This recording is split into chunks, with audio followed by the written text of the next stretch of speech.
بسم الله الرحمن الرحيم الحمد لله رب العالمين اللهم صل على محمد وآل محمد السلام عليكم ورحمة الله وبركاته. Dans cette vidéo, malheureusement, nous allons vous donner 3 cas concrets de déviation dont les effets continuent d'égarer des millions et des millions de sunnites jusqu'à présent et des égarements qui vont continuer jusqu'à l'apparition de Mahdi Ajalallahu ta'ala farajahu sharif. On va vous donner l'exemple de comment est-ce que le système califal, une fois qu'ils ont écarté l'imam Ali, quelles sont les brutalités qu'ils ont appliquées pour forcer les compagnons à se soumettre à leur volonté.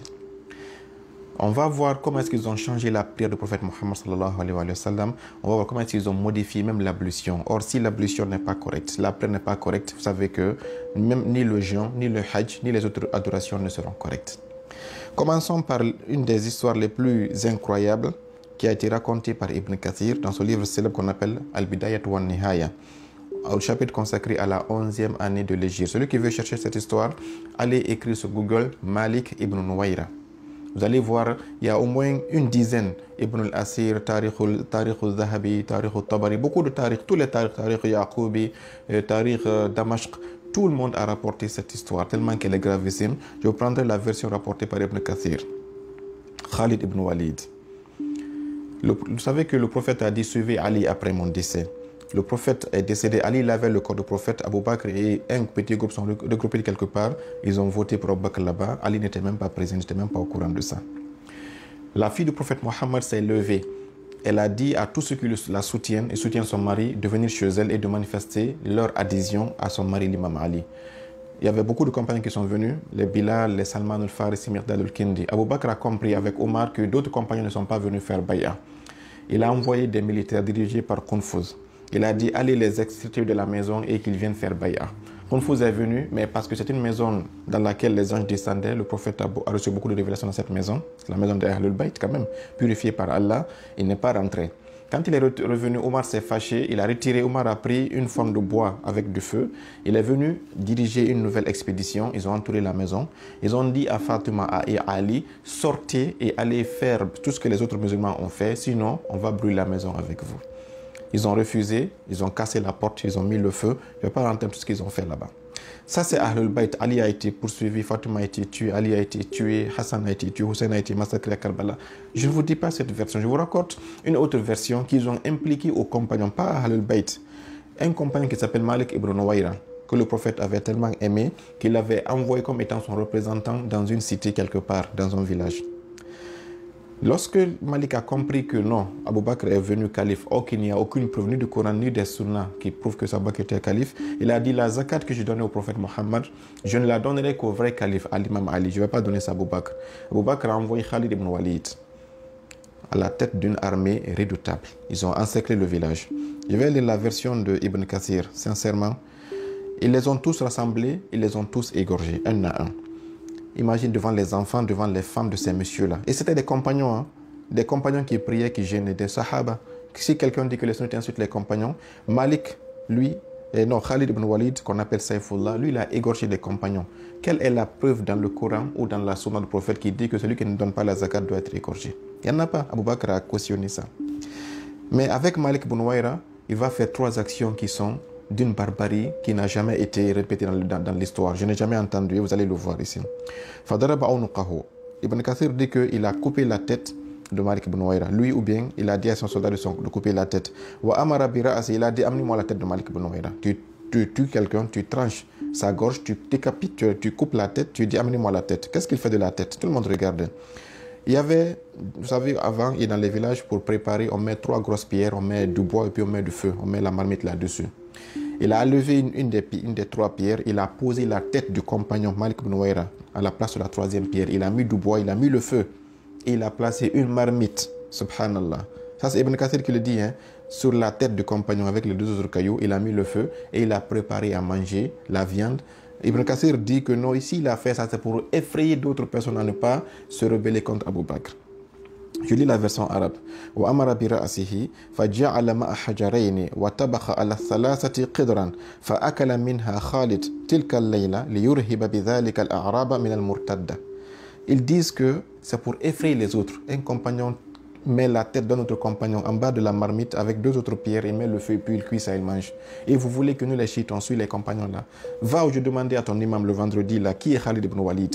Mais il va taper sa poitrine, c'est Saïfoullah, c'est les pieds d'Allah, c'était un compagnon, c'est parmi ceux qui sont au paradis. Alors qu'il a tué un autre compagnon qui a dit, va la confiance du prophète Mohammed. Ça c'est la deuxième action qu'il a faite. Khalid avait sa femme. Qu'est-ce que Malik, celui qui a été tué, avait sa femme? Khalid aimait cette femme-là depuis longtemps, dans certaines versions. Il prend cette femme-là, il dit cette femme-là, elle m'appartient. Imagine l'impact psychologique de la femme de Malik ibn Ouaira. Le bourreau qui vient de tuer son mari, prendre sa tête, mettre sous le feu avec la marmite, il dit que ce bourreau-là dit que cette femme-là, c'est près de moi qu'elle va continuer à dormir jusqu'à la fin de sa vie maintenant. Je serai son époux. Quand Khalid a fini de faire ses barbaries, il est revenu à Médine, cette fois-ci même Omar a vu que c'est trop. Faqala lahu Omar. Omar est sorti, rencontré Khalid avec sa troupe, tout le monde dehors. Faqala lahu Omar, ya adu wallah, ô toi l'ennemi de Dieu, qatalta imra'an musliman, comment as-tu tué un homme qui est musulman? Khalid donc a tué un homme musulman. Thumma nazawta ala mar'ati, et puis tu as bondi comme un aigle sur sa femme. Omar dit une chose qui est curieuse, il dit la arjumannaka, je vais te lapider. La lapidation, c'est pour qui? C'est pour quelqu'un qui est marié, qui commet l'adultère, la fornication ici. Donc Omar dit que c'est pas comme, parce que d'autres historiens vont vous dire non, c'est vrai que Malik, il avait marié la femme, Khalid avait marié la femme de façon légale, mais aussi c'était légal, Omar n'allait pas dire qu'il va le lapider.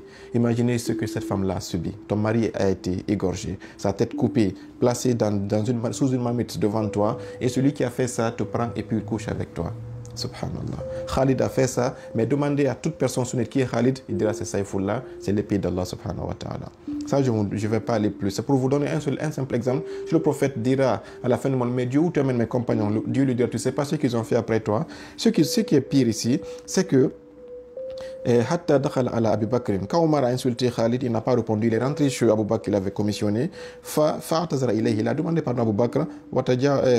Fa'atazara ilayhi. Fa'azarahu. Watajawaza anhu. Abu Bakr l'a pardonné. Il a dit à Omar, laisse-le.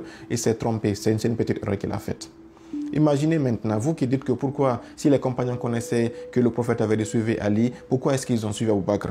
Imagine, quel compagnon allait oser maintenant s'opposer à Abu Bakr une fois qu'Abu Bakr a envoyé ses chiens de guerre, astaghfirullah, entre guillemets, pour aller faire ça au premier exemple. Les autres ont suivi facilement. Ils ne pouvaient pas tous accepter d'être massacrés comme ça. Allons dans la prière. Imam Ali, vous savez, c'est après 25 ans qu'il a pris les rênes. En tant que calife politique simple, pas en tant qu'imam, dès la mort du prophète, il était imam. Abu Musa al-Ash'ari, il est connu par tous les sunnites. Dans le hadith Sahih Bukhari, au hadith numéro 787, allez vérifier ce hadith-là. Aussi dans le livre qu'on appelle Takhrij al-Mustar li-Shu'aib al-Arnaout, au hadith numéro 19494. Abu Musa al-Ash'ari dit لقد ذكرنا علي بن أبي طالب صلاة كنا نصليها مع رسول الله صلى الله عليه وسلم إما نسيناها وإما تركناها عمدا. Abu Musa al-Ash'ari, après 25 ans, le prophète est décédé, Abu Bakr est décédé, Omar est décédé, Ousmane est décédé, Ali est devenu calife, selon leur version. Ils viennent de trouver Ali en train de prier. Dès qu'Ali commence à prier, il suit cette prière attentivement. À la fin de la prière, il dit une chose dangereuse. Il dit laqad zakarna Ali. Ali vient de me rappeler, à nous les compagnons, une prière que nous effectuons avec le prophète sallallahu alayhi wa sallam. Et on l'a oublié ou bien on l'a abandonné. Abu Musa al-Ash'ari fait un témoignage gravissime ici. De la façon dont Ali a prié aujourd'hui, c'est exactement comme ça que le prophète faisait il y a 25 ans de cela. Mais nous, les autres compagnons, on a déjà laissé cette prière, soit parce qu'on a oublié ou bien parce qu'on a fait exprès de laisser.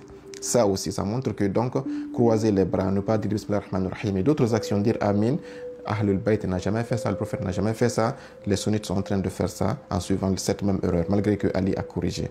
Dans l'ablution aussi, Bukhari, dans le hadith numéro 5616, aussi dans le livre qu'on appelle Rifa'at ibn Rafi dans Nukhabul Afkar, hadith page numéro tome 1 page 309, comme le temps est venu, je ne peux pas aller plus loin ici. Ici, c'est Imam Ali aussi, ça montre dans ces hadiths-là que l'imam Ali, quand on l'amenait de l'eau pour faire l'ablution, il lavait son visage et ses mains, et puis il essuyait sa tête et ses pieds, il ne lavait pas ses pieds. la même façon qu'Abu Moussa al-Ash'ari dit que Ali est le seul qui a effectué la prière comme le prophète le faisait, c'est confirmé ici, on verra dans des chapitres qui sont consacrés à cela, que dans l'ablution, l'imam Ali ne lavait pas ses pieds, dans la prière, il ne croisait pas ses bras, il disait à la Fatiha, mais Abu Bakr et Omar, les autres compagnons ont tout changé, et ce qui a mené à ce que les sunnites qui n'ont pas suivi Ahlul Bayt sont dans l'égarement, qu'Allah les réveille et qu'Allah les sauve. Inch'Allah ta'ala, Ahlul Bayt est la meilleure solution pour